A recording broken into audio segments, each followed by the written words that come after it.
There you go. We've Yeah, got this Millie is from fun. Express Employment Southwest Yes. because there's different branches.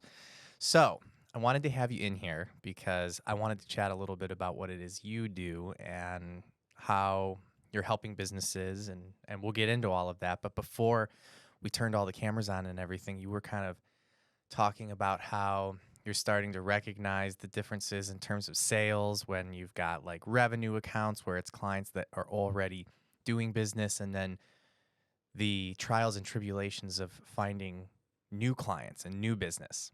Correct. And with this show, we try to keep it somewhat real estate related, but at the same time, we find that real estate agents and lenders and all of the people who are on here, we're all self-employed business owners. And when you're out there looking for new business, I'm sure you can feel very self-employed at times. Yes. And so you're swinging doors, knocking on doors, talking to businesses. Let's start from the top. Like, what is it that you are offering to these businesses? Yeah. Well, first, thanks, Matt, for having me here. My pleasure.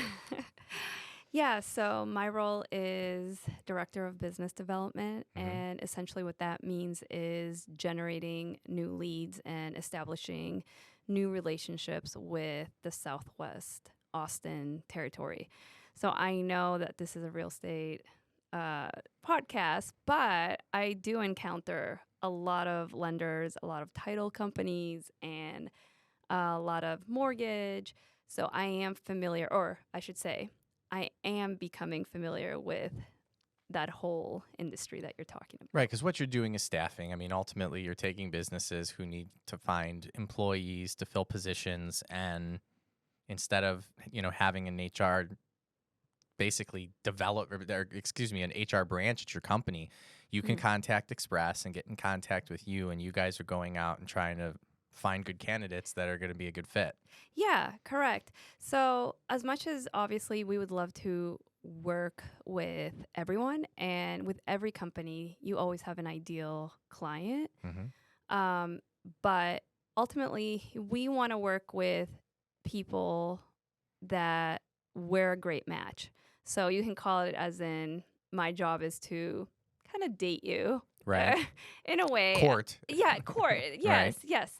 Court, as in the beginning when I'm doing these calls, it's more of a discovery Mhm. call just to learn more about you Okay. and learn more about the skill sets that you're wanting for your industry or for your company to be successful, to Sure. continue to be a success. But yes, it still can be a hustle, definitely, Yeah. out there. Well, you were talking about the hustle and saying that, you're talking to business owners. I mean, what are you encountering? You said sometimes people are not so nice and, you know, Yes, but I've had plenty of adventures. I don't know if Matt, you knew that I just transitioned from another career into this career. So that's been definitely a transition, but such a fun transition. But anyways, to answer your question, yeah, there's obviously going to be some people that aren't too keen to having somebody walk into their business that they Sure. don't know. But I will say, for the most part, people are pretty hospitable and willing to hear you out and have a conversation. So you mentioned that there are some businesses that you feel are a good fit. I mean, what businesses right now that you're talking to and helping do you feel is kind of, maybe the what am I trying to say? The type of business that is a good fit for you and Express Southwest. Yes. Um, well, I would say, I mean, we staff all the way from professional to clerical, administrative, to labor skills. So we have staffed architects and engineers. But for the most part, easy roles that we are able to fill really, really easy and fast Mm-hmm. are probably like your paralegals, your escrow assistants, loan officers, medical admin, obviously warehouse staff, Okay. just anything like that. The other things that we call are the unicorns or the purple squirrels, as in just something really niche. There's a Mm-hmm. lot of companies that, hey, we're using this platform for payroll, Okay.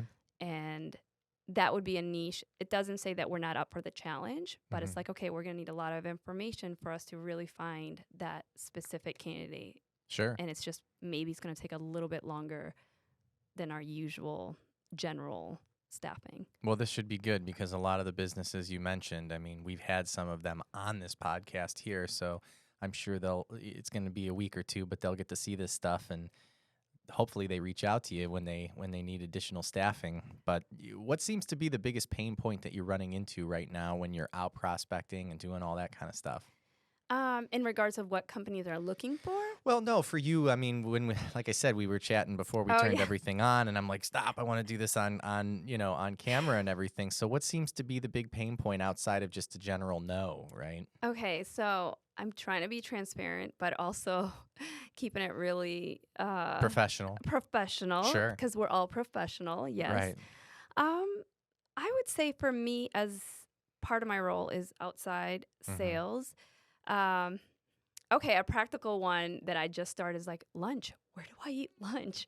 Especially, especially, I'm out and about and Yeah, it's hot out, and I was like, very do I need like a cooler like to leave in my car? right. And or sometimes I'm like, okay, where do I eat here so I don't lose momentum? And by the time like I find a place, so that would be a challenge. Mm-hmm. Um, Well, and I would envision that a lot of the conversations that you're having is you're coming in and you're basically saying that you're staffing, and immediately knee jerk reaction is like, we're good, we don't yes. need anything.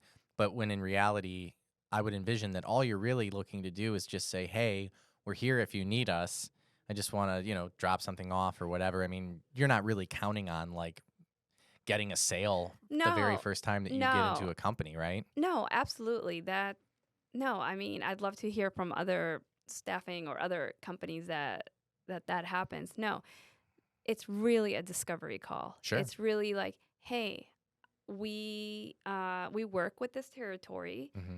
and I genuinely want to know who is it that we need to be speaking to in order for us to know who do we need to interview, who Yeah. who does our team of recruiters need to be interviewing in order to place them in industries like yours. And let me learn a little bit about your pains. Sure, you might not need us now, but maybe in the future, maybe we click, maybe we have a good conversation and you think of us, and we'd be happy to help you because we really want to know the market around us. And that's another role that I take. I really enjoy learning about the market just so I have insightful and productive conversations with whoever I'm speaking with. Sure. Well, and you kind of touched on it a little bit, but the next thing I was going to ask was, what's one thing that if you could kind of get out there to all of the people that you're going into and having, trying to have a just basic conversation with outside of just letting them know, hey, I just want to have a basic conversation. Is there anything else that you kind of wish people knew up front when you were going into the business? Into the business of staffing. No, excuse me, going into someone else's Oh, business okay, and okay. you're there to introduce yourself. And obviously, you've covered the fact that you just want people to know that you're just looking to introduce yourself and, kind of feel what their pain points are. Is there anything else that you wish they knew before you got there?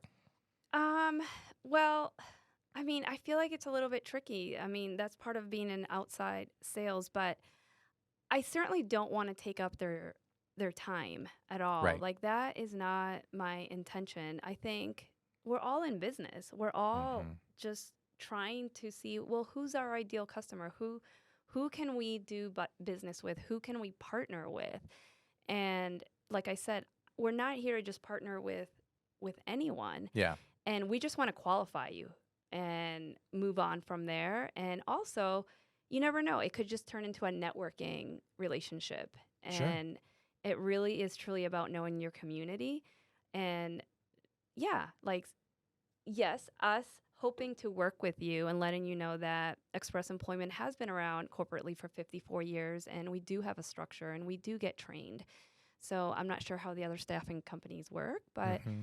I don't think I would have worked at a company like Express if I didn't know their culture. I know it's cliche, Sure. but I feel like I get amazing training, and I think it's a great company to work with. And yeah, it's just a conversation we're trying to have. Yeah. Well, so if I'm a business and, you and I connect and I'm like, I don't need anything right now, but eventually I have a position that becomes I need, right? I Mhm. need someone to replace in a certain position. What's that process look like with Express and with you? I mean, obviously I'm going to call you up and say, "Hey, the time has come. My business is growing. I need a administrative assistant or whatever the Mhm. role is." What does that onboarding look like? I mean, are we coming back in? Are we doing an interview? Like, Yeah. Usually when you're ready to just there's more interest. It's like, hey, we're look exactly what you said.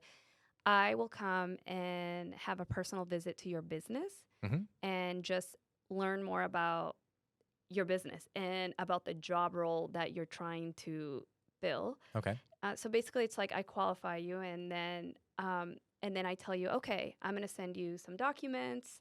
And by documents, don't be scared. This isn't like you're obligated to us. It's not. Again, back to the dating analogy, you're not exclusive to us. right, Obviously, we would love to be like, yeah, we're gonna guarantee you that that person's gonna be there for a year and yeah, forever and ever and ever.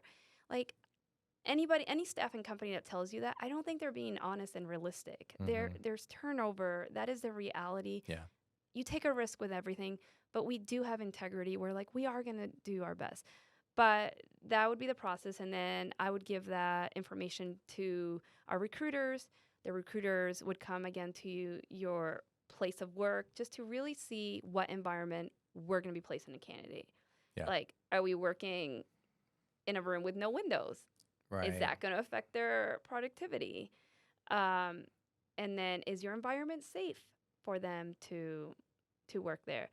And then from there, we start sourcing on your candidate. If we don't have one in our database, our recruiters start looking for your candidate, and then we present it to you, and then that's it. And then boom, we have an employee and everybody's Hopefully, happy and yes, we ride into the sunset and make a bunch of money. yes, hopefully. Love it. Hmm. So, what seem to be some of the pain points you run into throughout that process? Is it like obviously finding the right candidate can't be super easy, Yeah. but in addition to that, I mean, do these business owners get to interview these people before they hire them? Like what? Yeah, we ask them that. So we have three options, which is direct hire, eval hire, or early buyout. And we go through the interview process where we do background check depending on those three options that I listed. And then we ask the client, like, do you still want to interview them? So Hmm. we communicate, like, this is our process that we will interview them and do background check, and then we hand them over to you. So kind of like we're doing a lot of that legwork for you and sourcing, and then we pass them on to you. And then also we update, like we keep up with the associate, so the employee. Hmm. So like, okay, how you doing? Like, just to know like if that relationship is working out, client and associate. So it sounds to me, I mean, at the end of the day, you're just trying to solve a problem for a business owner that, maybe doesn't want to deal with kind of all the things that you made mention of, or better yet, one of the things I'm always a big believer in is that people who do this on a regular, as a business owner myself, I don't Mhm. hire people every day, Mhm. right? And I would envision that it's probably a lot more of a seamless process to have you guys help me with it than it would be to, take on the task myself. And not to mention the fact that, from a time standpoint, Mhm. I have things I need to be doing so that I can pay said employee. Yes, that's what it comes down to, where I think the justification that maybe some uh clients or prospects are like, well, I don't want to, doesn't make sense for me to put the money down if I can just look for it. But like, okay, you might be sourcing through 75 candidates, and how's that going for you? And Right. sure, I'm not saying that it hasn't worked out, but you're losing productivity. And yes, we've encountered prospects where they're like, well, how do I know that you can't guarantee me somebody that's going to stay there for a year? I was like, you're right. I can't. We can't guarantee you that. Uh, but I can guarantee you that, like I said, we're going to have integrity and we're going to try our best. And we're going to be working alongside of you. It's not about us putting just a warm body there. Yeah. It's about really getting to know what are your needs and helping you through it. Mm-hmm. Well, So, and I would envision, depending on whatever, you've mentioned there's three ways in terms of the onboarding. I mean, there's timelines. And, one of the questions that I find that a lot of people always have, and I think I know the answer to it, but They're always like, well, this sounds expensive. What is this going to cost? And it sounds like you guys have different options and different Mhm. availabilities. I mean, there's no like one set. And I would envision that the role that that person plays at the company, I mean, there's a whole bunch of factors that are going to dictate the cost. So it has to make sense. Yes. But I just bring it up because I can see people watching this podcast being like, what's it going to cost me? And I Yeah. would say, call Millie and she Yes. can run it down and explain everything to you, and you'll have a much better idea of what it all looks like. But I think there's a lot of business owners that would be watching this, thinking about how they need to hire someone and thinking about all that goes into it, because anyone who's ever done it knows it's super frustrating, Mhm. and I can't tell you how many people I've tried to hire that we do everything we need to do and they don't even show up on the first day. Yes. Right? Yes. So it can be exhausting, and to know that there's companies out there like yourself that take that burden off. I mean, that's Yeah. refreshing. Yes. Burden and refreshing. Yes, certainly. So outside of that, I mean, we've kind of uncovered a bunch of things that I've been able to draw out of you here that I think a lot of clients would want to Mhm. know. Is there any other questions that you typically get that you find yourself answering all the time, or anything else that you feel like anyone that would kind of want to know what you do? I mean, uh, I don't know if it's a question, but sometimes, like recently, I was talking to a prospect, and they're like, "Well, we're working with other staffing agencies. Mm-hmm. What does that mean?" If so, I appreciate their transparency. Absolutely. I mean, like I said, we're not gonna tell you you can only be exclusive to us. You have the freedom to work with other agencies and also work with us. And it's one of those things where like it could be like you have all these options, Mm-hmm. and then you give us the job already, and it's like 1, 2, 3, go. Who finds it first? Right. I mean, so I guess my comment would be like you're welcome to work with other agencies, and having the opportunity to work with us, Mm-hmm. it would be great. Okay. And we're not charging you while we're looking. And I don't know if like some staffing, I think some staffing companies charge you as they look Okay. for Well, the that's good to know. candidate. So I don't know if that helps. Well, I've got a question I've been dying to ask.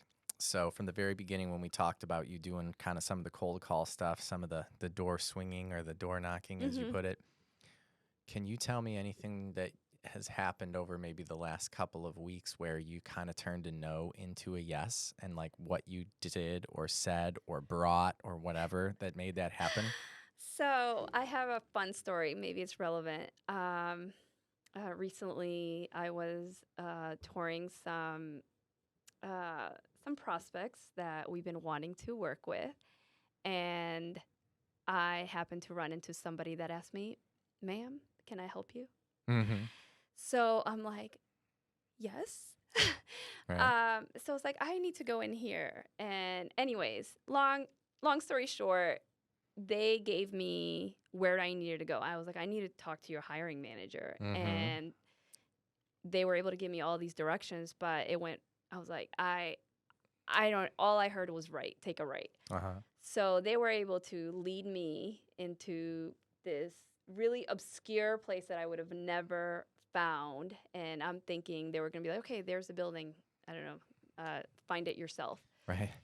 So then I it was basically like they escorted me in, and all of a sudden they opened the door and like basically pushed me in, and there I was in front of the decision maker. Nice. And I was a deer in the Oh headlights no. because I was not expecting to just all of a sudden like be pushed in and Right.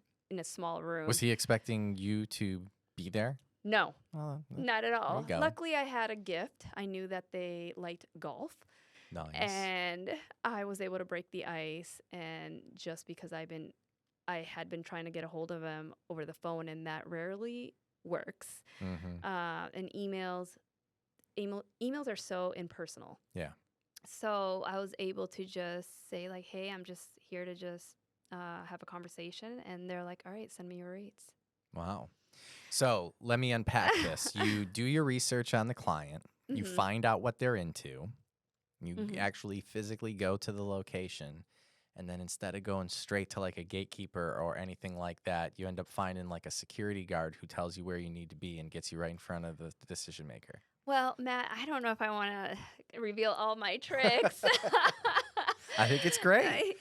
I, um, I think that is the fun part. I mean, honestly, it's outside sales. It might not be that I have the time to do it like right away before Hmm. to generate those new leads. Those, let's call them discovery calls. It might be that I'm really just walking in Okay. without Sometimes you knowing. just get lucky. Yes, Okay. yes. I'm just really walking in, and it's really just a discovery call. Like I'm really not there to like.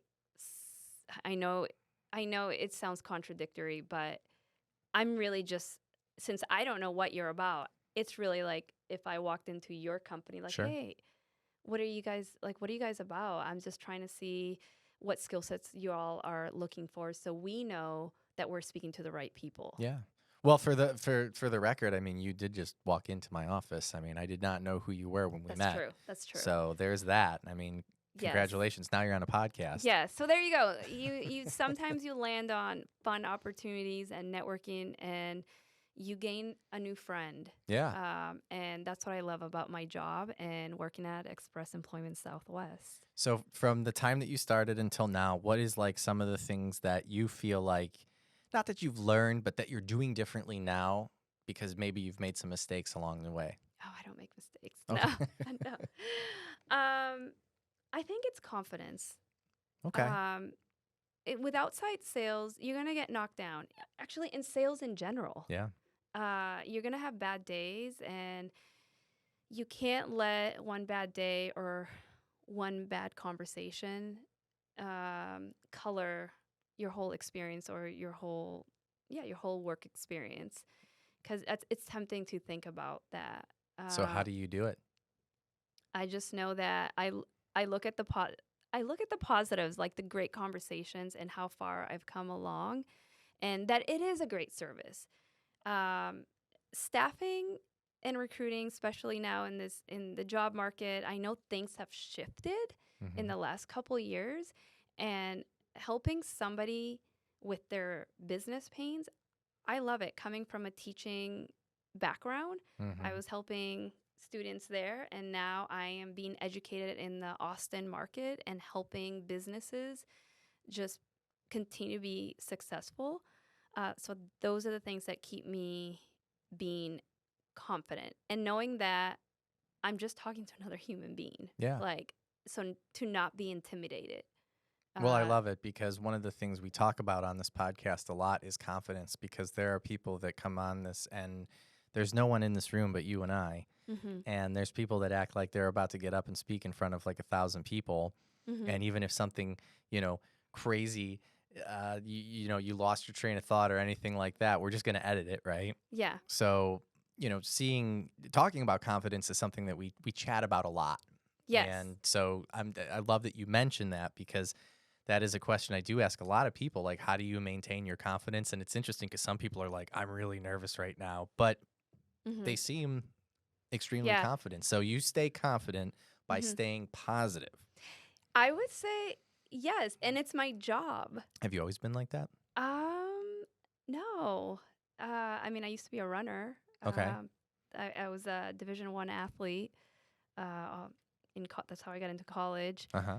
But Well, let's unpack that. Is it uh, possible that, like, the discipline through running is what created that, kind of positivity and confidence? I mean, I'm asking. actually, you know what? I just wrote a post on my LinkedIn about this, Mm-hmm. simply because it reminded me of when I was a runner, and I was. This is a humble brag, but I was a top runner. Yeah. Number one in the Nothing wrong with state, that. number one in the league, district, all the way up to New England, number one in New England. But I buckled when the pressure was on Mm. at those bigger races. Like I buckled mentally. And I feel that when I think about those races, I incorporated in being a business developer where you can easily buckle when when you're not meeting your goals, when you Mm-hmm. had all these goals in mind, and when you're used to being number one. Yeah. So how are you overcoming that? Knowing that I'm human, and that as long as I am functioning in integrity Mm-hmm. And as long as I am really doing my best, as long as I am being creative, there's creativity and discipline Sure. in running and also in sales. Like you can't slack. I mean, No. So to sum that up, I mean, I call those values, okay. right? Yeah. So you've got a core set of values that are important to you: Mhm. creativity. What was the other ones that you meant? Discipline, Discipline, what integrity, and integrity. these are Yes. things that, as long as you're staying true to your core values, Yes. that's going to create positivity There you go, Matt. that is going to push you to be more confident. 100%. I love it. Yes. Mhm. That's a great nugget right there. We're using that one for sure. Ah, I think great. I'm joking. Any other? I know you said you don't want to give up any of all of your tips and tricks, but is there anything else, tip and trick wise, that you feel like has helped you from the start of this position until now? um, I no, honestly, it's just you're going in there as in like I am just having a conversation Hmm. with you. It's honestly it's just confidence and breathing. I will say that sometimes I go into the bathroom and I look in the mirror and I'm like, you can do. Ooh, you told me not to do that. Everybody does it. Yes, and I said I wasn't gonna do that. Oh my goodness. Don't Um, worry, we'll edit it out. But oh, you go into the bathroom, and I look in the collect mirror. yourself. Yes, I collect myself and I breathe. So I guess I'm being a little bit vulnerable and transparent, as in like I am human. Like you definitely um have to physically straighten up and not be intimidated, even if they call you a solicitor. Right. But I mean, that's the integrity, right? I mean, you're Yes. being real. You're saying, I'm being honest with myself. I'm being vulnerable with myself. And you go out and you do it. Yes, that's it. It's my job and I tell myself, "Well, Millie, what's the alternative?" Yeah. What else are you going to do? Yeah. You sound like me. What's the alternative? Right. Yeah. I love it. So, Well, outside of that, was there anything else in regards to what you're doing that you feel like you didn't get to cover? no, I think you asked the right questions. I mean, yeah, where what I love about Express Employment is that we handle specific territories, so we get to know the market. I am constantly reading up on the market in Austin, Hmm. just so I know when I am walking in, I know how to ask the right questions, Hmm. and I and so you know that I truly do care about how the industries are doing it and who do we need to be speaking to when we're staffing I like uh, that. candidates. So, can you believe we've been talking now for 45 minutes? No, we haven't. Nobody believes it. I'm like, listen, it'll go by so No. fast. Yep. Oh, 40 minutes. close. 40 minutes. Okay, if you round it out. So what I always do at the very end, now that you've been talking and probably feel a little more comfortable and confident, I Hmm. tell everybody to just go ahead and look into the camera and Okay. just Oh introduce no. yourself again. Don't look at Okay. me. Look in the camera, introduce yourself again, and just Okay. tell everybody what it is that you do and how you can help them out. Okay. Are we doing this now? You're doing it now. Okay. So my name is Millie Smith, and I work with Express Employment Professionals Southwest Austin Territory, and we help businesses be successful or continue to be successful by staffing them with quality candidates. So check us out. Love it. You killed it. Good job.